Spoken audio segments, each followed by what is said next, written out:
Pila is a manager up at Shisanyama as Zansprait, and they serve the most scrumptious meals ever. Now, the best thing about this place is that the customers get to choose how their meals are prepared. Pila, all right, man. Let's just have a sit and see Kulume, man. Okay. Yeah, man.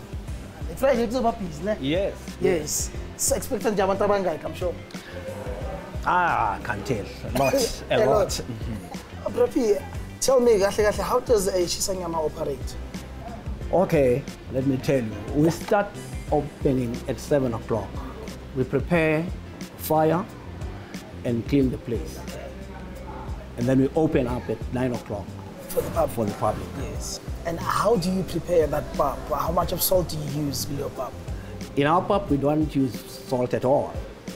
We only use salt in salad and chakalaka. Oh, the salad would be the salsa. Salad, yeah. Salsa, yeah. Now, let's talk about the different kinds of meat that you guys sell. We have short rib, brisket, and liver and voice. How much of spices and salt are used to prepare that? We don't use salt at all. We only use spices. But the spice, I'd like to believe it contains salt. A little bit of salt, yes. Yeah. You said you use little salt when you prepare your meat, but does that affect the outcome of the meat? Yes, because our meat, we want our meat to be juicy. Yeah. So if we put a lot of salt, it dries it up. Eating out doesn't have to mean ignoring the best choices for our health. Being aware and informed about how our food is prepared can help us make better health decisions.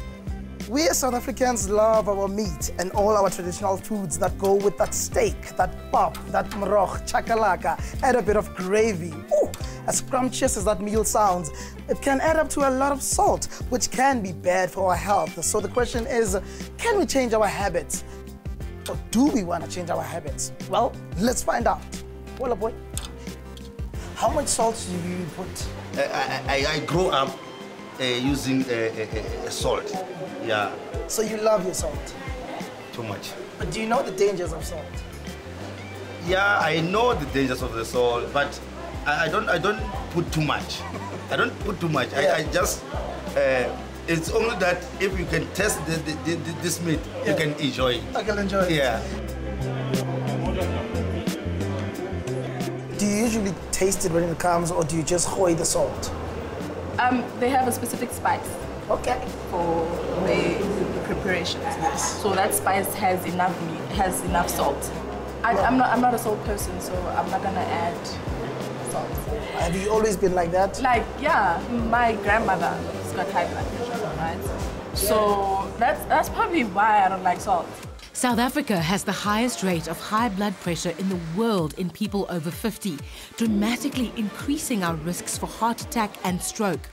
Eating too much salt is often just a habit we've learned, which also means we can change our behavior.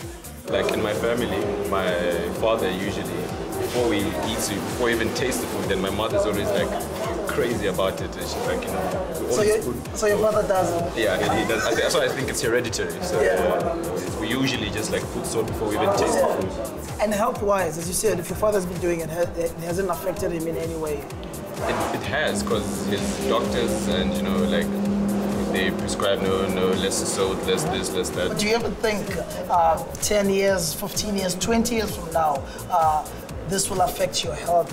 Well, I think once in a while it does cross our minds, but it's actually a very scary thought. So most people are in denial and they run away.